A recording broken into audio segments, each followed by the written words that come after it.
Eris Liebster approached me early in the fall with an idea and a dream to write a fantasy novel. What ensued were many wonderful meetings about genre tropes, world building, plot, character design, and just how hard it is to write a book. But they started writing a book. Eris, talk about it.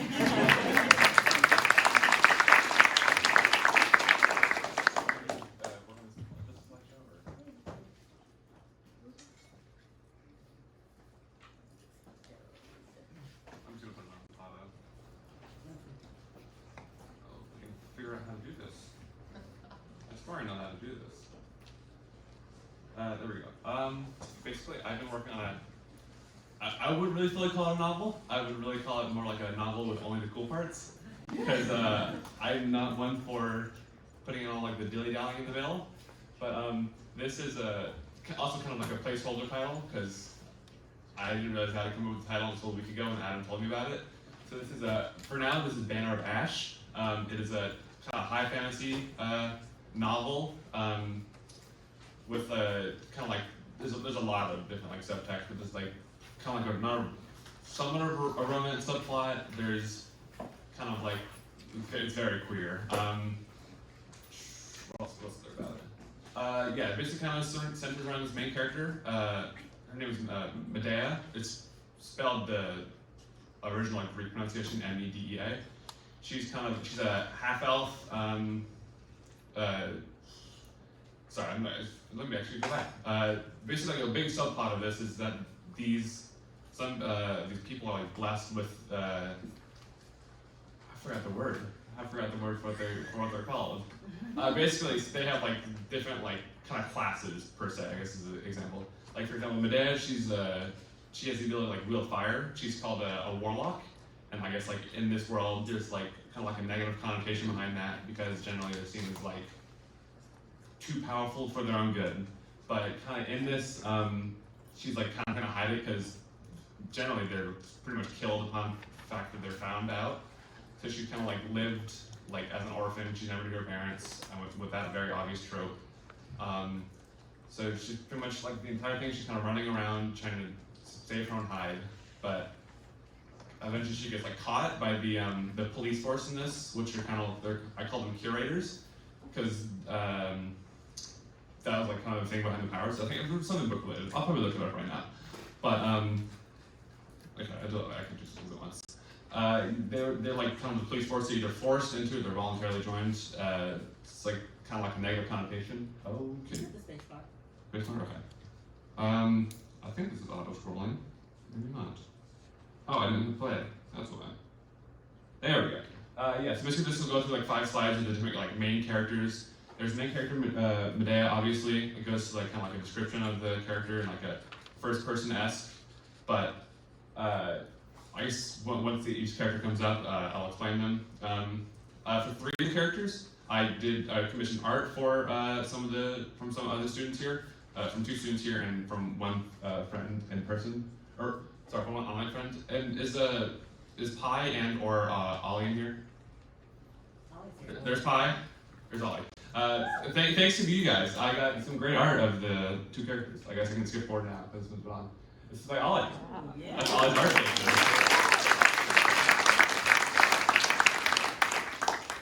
So kind of like for like the whole like party aspect, which is like a whole other thing. This is like pretty much is a D&D campaign in a novel. She's a character. She's a satyr. Her entire thing is that she's like familiar with animals, and it's like kind of like she's not like a. I'm so sad that I don't remember the word. I'm just gonna call them bookkeepers for now. She's not a bookkeeper, but because she's a satyr, she's like more like native to these kind of like nature powers. It's like she has like a pretty good.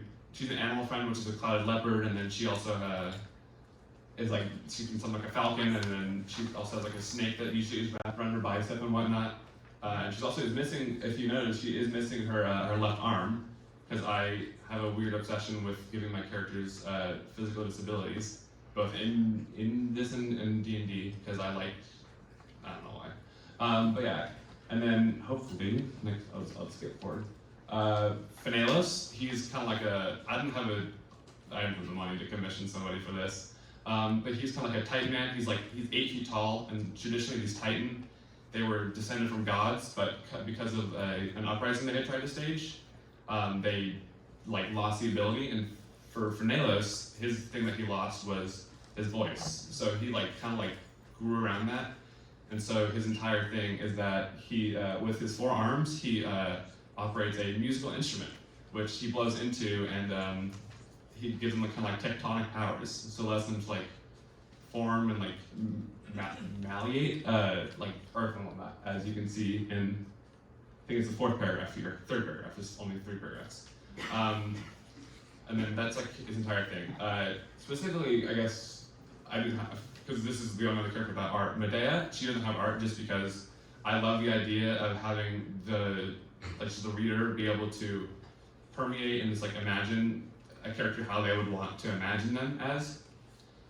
So just having that ability to imagine these characters as someone that you would, someone you know in real life, some other form of media. It's just something I've always loved. What else to say? I guess, yeah, and then I'll introduce the next character. This is Klernbach. He's a dragonkin, he's a lizardkin. And traditionally, they're kind of native to the desert, and they're very, very, very dangerous. As you can see, he is murdering people in this. I appreciate the clap for that. He's kind of this. My friend, when I asked what she wanted me to credit her as, she said IDK and nothing else. So, if anyone is curious, I can give you her info. And it's her commissions were really cheap. I had to pay her double what she wanted because it was way too low. But yeah, this is the character, and then I guess I'll kind of skip to the next one. This is by Pi. This is great.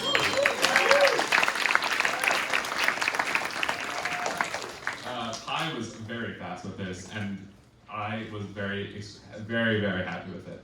This is Elrea. She's kind of the love interest of the book, but it's very hidden, so it doesn't come into way until halfway through. But she's kind of she's a Circe, based upon the Greek witch Circe. It's kind of a demonic race that is more magical.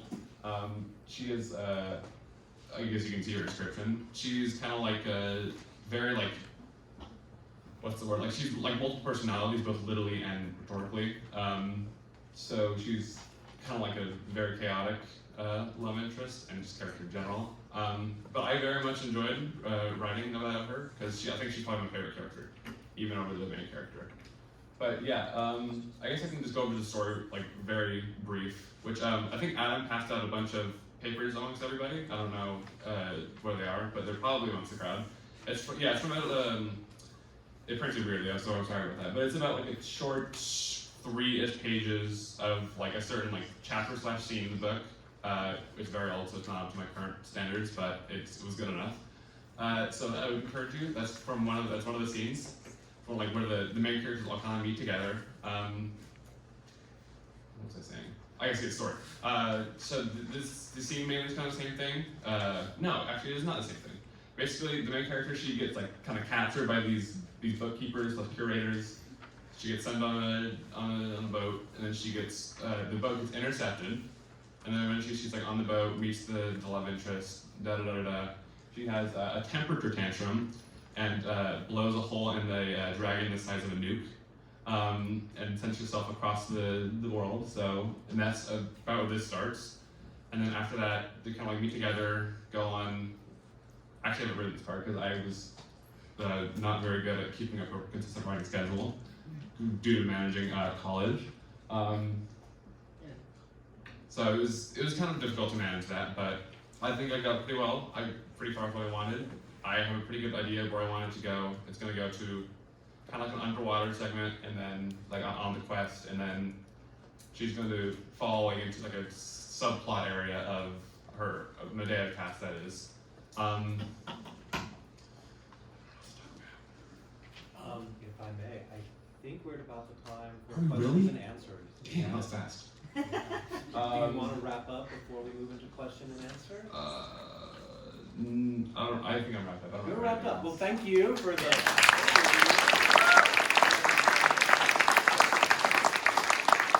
Stay there.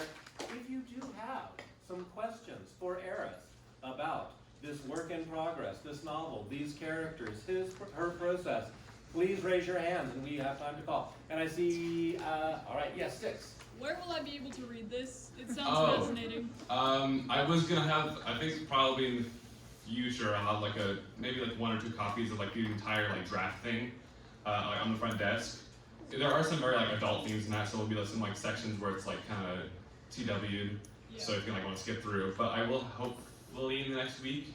Oh shit, school's out soon. Shoot, school's out soon. I will hopefully have a copy on there, and then I'll have I'll make a separate Google Doc, maybe on Google Drive that I can share with anybody that emails me about it. So. Other questions? Yes. First of all, your grandparents are going to be watching this, so Yeah. let's take the cuss words. No, we won't. Just kidding. So which of the characters do you feel is most like yourself? Oh, the main character, easily. And which one is that again? That's the Medea. Medea. She's kind of like the stereotypical strong female protagonist. Okay. That's something I could have talked about. Where I get all the inspiration from. Sorry, I'm going to totally put in this question somewhere else. There's a lot of inspiration for this book. I guess if anyone here has read the Throne of Glass series by Sarah J. Maas. Yeah. The main character for that is absolutely where I drew most of the inspiration from. So that is the book series I highly recommend anyone to read. That series is phenomenal. Other questions for Eris? Other questions for Eris? Yes. How was this challenging? Oh, it was so challenging. Yeah, there were so many times I tried to come up with a consistent work plan, but then school interfered, and I also did a lot of stuff outside of school that was also interfering with it. So it was getting to the point where I was getting I think right now it's been a few weeks since I've worked on it, but there were also points where I would go a week and finish 10 pages on it. So it was honestly just depending on how hard schoolwork was, how easy the week was. So it's a lot of it was a week by week basis. So. Other questions? Yes. How far are you into the story? Do you know where you I guess probably I think probably realistically it'd end up being maybe a 2-book story, but right now through this first book, probably 70% of the way there, because I can probably collapse the other part of it down there. But yeah, it's it's very, very, very short. Each chapter is only 3 to 5, no, probably 3 to 10 pages long. So it's very much a short read. So. Any other questions? I have one final question if no one else does. My final question is, what proved most invaluable from your advisor, Adam? That is a complicated question. Adam gave me a lot of resources. I read a Wonder book. It was about fantasy world building that definitely helped me. And anytime I had a complicated question about the naming of a character or the or just how character design, I could just go to Adam. Adam was usually either right on it or could have the question answered within a few hours. So it was very helpful. All right. Well, thank you so much, Eric.